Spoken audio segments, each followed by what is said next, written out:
పాకిస్తాన్ కు భారత్ కోలుకోలేని దెబ్బ కొట్టింది. భారత ప్రతి దాడులతో పాకిస్తాన్ తీవ్రంగా నష్టపోయింది. ఇప్పటికే ఆర్థిక సంక్షోభంతో కొట్టుమిట్టాడుతున్న పాకిస్తాన్ కి మరో చిక్కొచ్చి పడింది.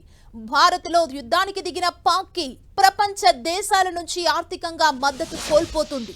అప్పు ఇవ్వాలని కోరుతూ ప్రపంచ దేశాలను పాకిస్తాన్ ప్రభుత్వం వేడుకుంటుంది.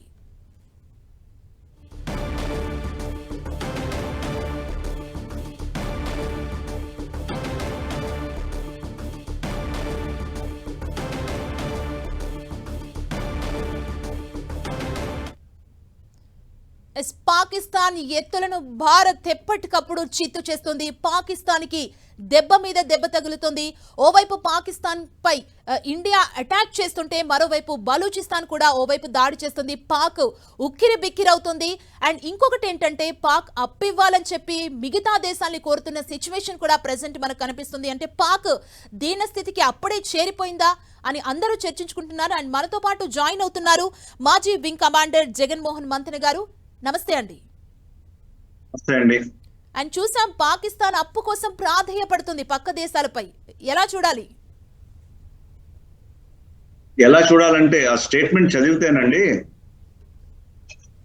ఎనిమీ యాక్షన్ మూలాన వాళ్ళు ఈ పరిస్థితిలో ఉన్నారు అని చెప్పి చెప్పుకుంటున్నారు. ఫస్ట్ బ్లేటెంట్ లై. ఇంతకన్నా పెద్ద అబద్ధం ఏముంటుందండి? మనం ఏం చేశామని వాళ్ళ పరిస్థితిలో ఉన్నారు. వాళ్ళు చేసుకున్న పరిస్థితికి మనం రియాక్ట్ అయ్యాం కాబట్టి ఆ పరిస్థితి కంటిన్యూ అవుతున్నది అంతే. వాళ్ళు ఆ పరిస్థితిలో కంటిన్యూస్లీ ఆల్రెడీ వాళ్ళ యాక్షన్స్ తో ముందే కూరుకుపోయి ఉన్నారు. Pakistan became a failed state financially. ఇవాళ కాదు, లాస్ట్ 10 years బయటకు వచ్చి లోపలికి వెళ్ళి అదే పరిస్థితిలో ఉన్నారు. ఎప్పుడు అప్పుల మీదే బతుకుతున్నారు. ఇప్పుడు లిటరలీ బెగ్గింగ్ బౌల్ తో వచ్చారా అని చెప్పి some of their friends have asked very clearly.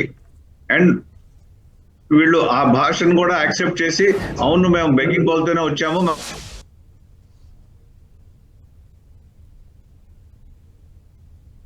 Okay.